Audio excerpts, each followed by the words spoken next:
Our next speaker is here to tell us how driving in the cloud can and should be a high-tech and safe experience. And big data, he says, is just around the corner and ready for your dashboard. Please help me introduce Continental's Automotive's Vice President of Interior Electronics Solutions, Mr. Ralf Lenninger.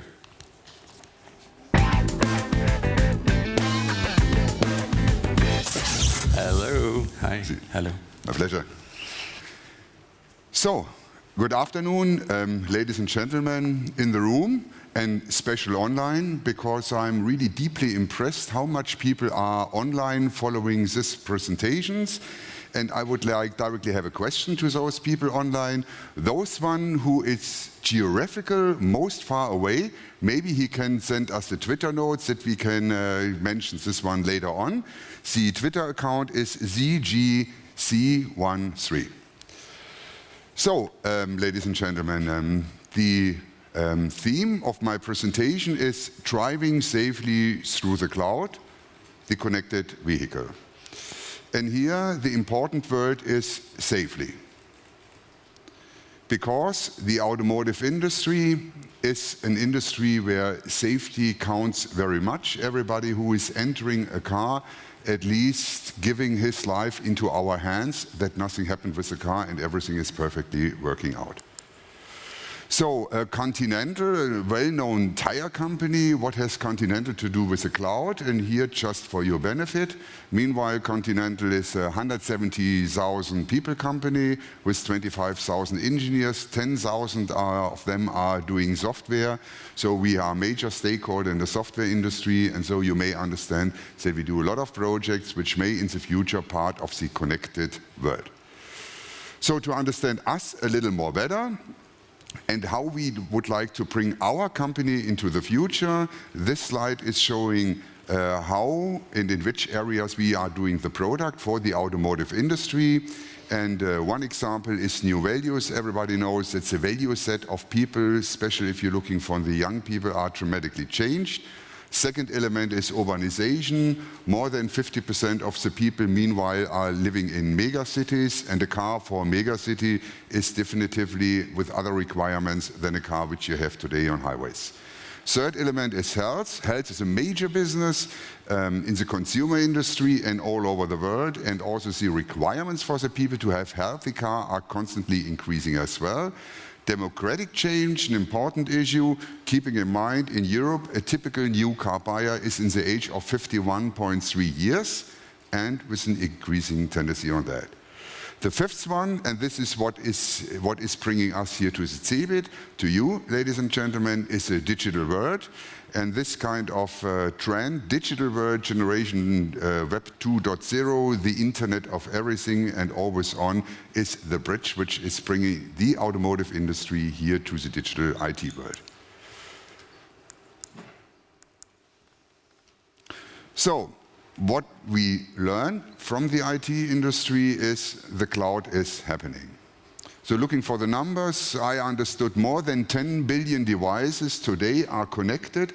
Looking for the next years, so 50 billion devices should be interconnected, which making the Internet of everything happen.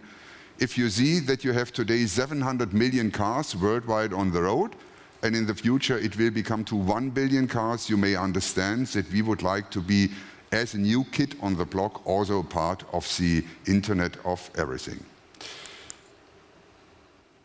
So, question is, if it is so interesting to have internet functionality in the car, to have the connected car happen, why is it not today? And here it comes back, safely driving.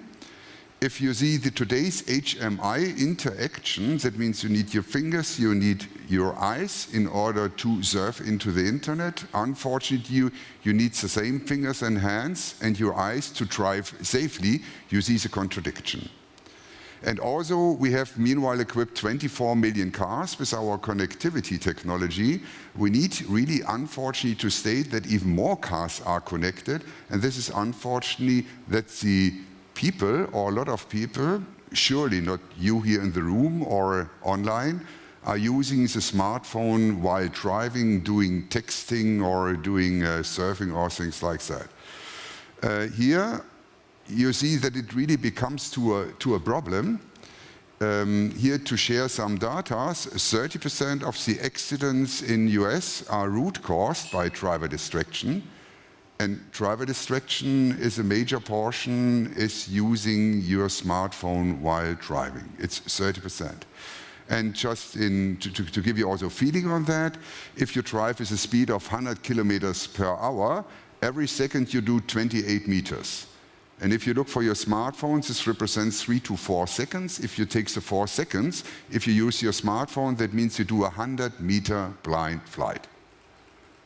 And a 100-meter blind flight, this has definitively something to do with the accidents I mentioned before. If you look for the statistic in Germany, on the upper down line, you see how the deathly injured person have come down in Germany to a level of 3,900, which is absolutely fantastic and great. But if you are looking for the overall number of traffic accidents, this is at least not coming down. And if you do a Pareto, why still this number of accidents happen? Of course, we have more cars on the street on one hand, but if you see what are the root cause for that, and you see 90% at least of these accidents happening are root caused by the human beings, 90%. And here we think to make the cloud happen in the car, to use internet functionality, we need to solve this obstacle, this usability, safe usability in internet of the car. So, what is the overall problem? If you see how a driver is driving in a car, you have at least two extreme positions, safety critical situations. The one is, if the driver is underwhelmed, this is monotony, this is tiredness, at least sleep or microsleep. On the other extreme, you have situations that he is maybe overwhelmed, and that is, for example, use of a smartphone on a car. The most safe situation of the driver if he stays in the middle, and we call the middle the flow. And that means that we need to do counter activity. So if he is tired, if he starts to sleep, we need to bring him with kind of wake-up functionality back to track. On the other side, if he is overwhelmed, too busy in the car, we need to slow down the kind of systems that he have enough passion to look just to the street, having the eyes on the street and the hand on the wheel.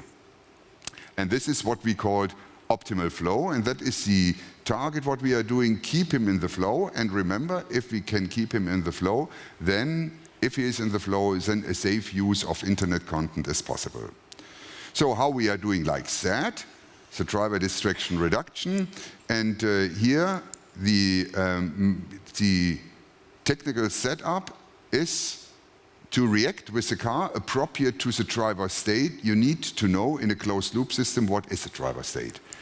And in order to have the driver state, the technology is at least to monitor the face of the driver and his eyes. And based on that, you can do analysis if he is in the flow or if he is not in the flow.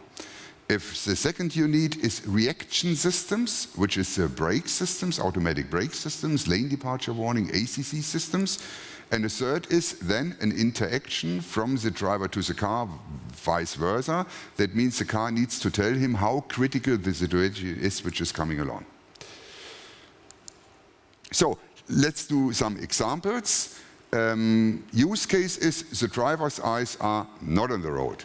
And in front you see a possible collision target, which is the car on the right side of the slide. So number one is, yes, the navigation system is analyzing street is going straight, but however, there is maybe some collision risk, and then you can start a kind of warning cascade. So telling the driver very carefully, very smoothly, you are looking to the street, your eyes are not in the street, but be careful, something is coming up, and maybe better you look to the street. If he is not doing so, step number 2 in the information cascade is coming along, saying now be a little more careful, just put your eyes to the street, look along, and be careful because something has happened. And what we are doing is a kind of animation in the car that he really gets his eyes, guided eyes, back to the street. Point number 3, now it's becoming really critical. So collision is really not so far away. We start a kind of warning procedure and a warning cascade on that, and really red lights on the complete front is really coming up. And if you come number 4, that means the collision is really coming along and the risk is really high, then we directly activate the safety systems of the car, like automatic braking or lane departure warning on that. So if he is on the road, of course, then if he see the target in front of him, you don't need to do anything. Second step as well, but in the third step, if it really becomes critical, also he has his eyes on the road, maybe you can start a warning process. And point number 4, if you come what we call the last point of brake, and if he's overrunning the last point of brake, then an ultimate warning or an active brake intervention take place. So this is absolutely great and absolutely fantastic, but we need easily to accept maybe not everybody is following this warning. May the people stays in using their smartphone, stays looking back to their kids on the back and really ignoring on that.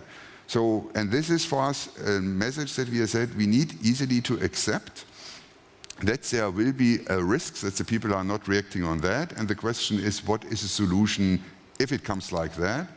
And our answer is automated driving. You surely read in the newspaper, this is, I would say, one hype or a mega hype within the complete automotive industry. We put a lot of efforts, a lot of R&D efforts in to make automated driving happen. So what is automated driving? At least automated driving is a system integration that you take a lot of available informations, put them together to a driving strategy, and based on this driving strategy, you are generating the respective behavior of the car. So automated driving will not come up in 2000 or tomorrow in a complete manner. We see a step-by-step approach. So 2016, we see automated driving in a partially automated mode. This is, for example, on low speed on highways, or we have in mind now to go to mass production 2016 for such a system, set in speed between 0 and 30 kilometers, so the car is driving by his own. The next step will be around 2020, which is called highly automated driving. That means the automated function is coming along, and there is a time accepted where the driver is not in the loop, that he is doing something else, but this time needs to be limited to a couple of seconds. And 2025, so we really see the fully automated driving car coming really to the streets on that. So, and now coming back to CeBIT, and now the link is coming along. To make this function automated driving happen, you need to have 3 things and understand 3 things. The first is the driver. So is he sleeping? If he has attention, if he's looking for television, what is the time to bring him back in urgency situation to a responsibility? So we need to understand the driver and have the sensors in place. The second is the system as a car like that. So we need to have the ability to control the system in a very safe manner, because if we leave the responsibility to the car, then the car needs to react properly. And the third and biggest wheel here is information. Here, the background is, if you look for a car, the eyes of the car are called radar systems. And the radar systems have a reach of 200 to 300 meters, not more. And this is very similar if you drive your car and flap down your sun element, and then you see 200-300 meters. And this is not good to drive the car. So we need to learn more what's going on the street behind the 200-300 meter, and this is at least the cloud.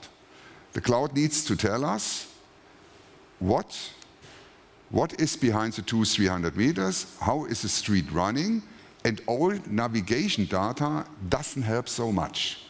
So we need actual real-time data out of the cloud, what is going on the street. And this is a very strong lead and a very strong support we need from the cloud, from the whole IT world, in order to have this kind of data available to make the automated driving happen. Vice versa, if we have the car running around, I think we can have some interesting data which we can share also with the IT community and take respective benefits out on that.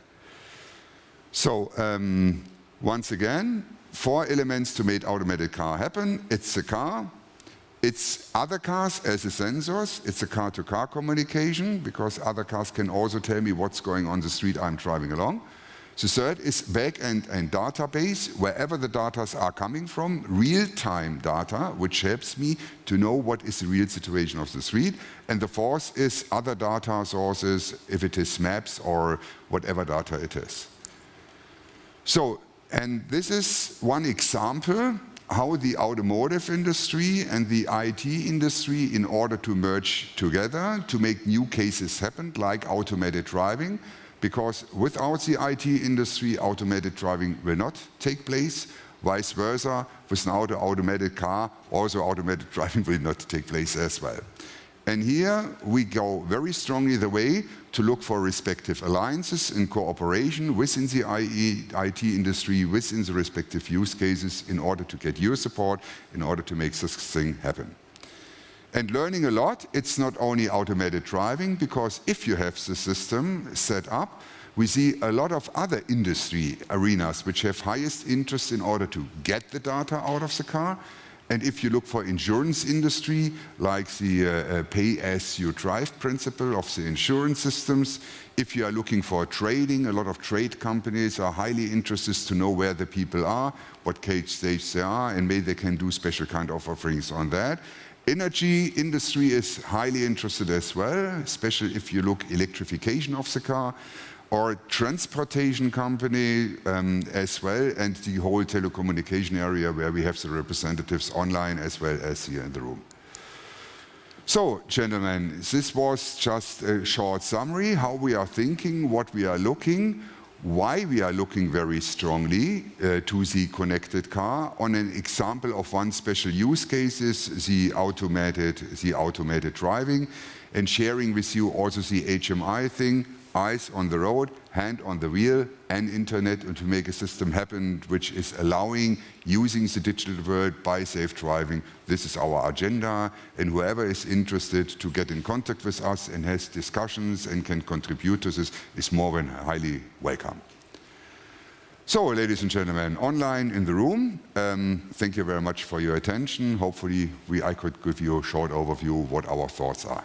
Thank you very much.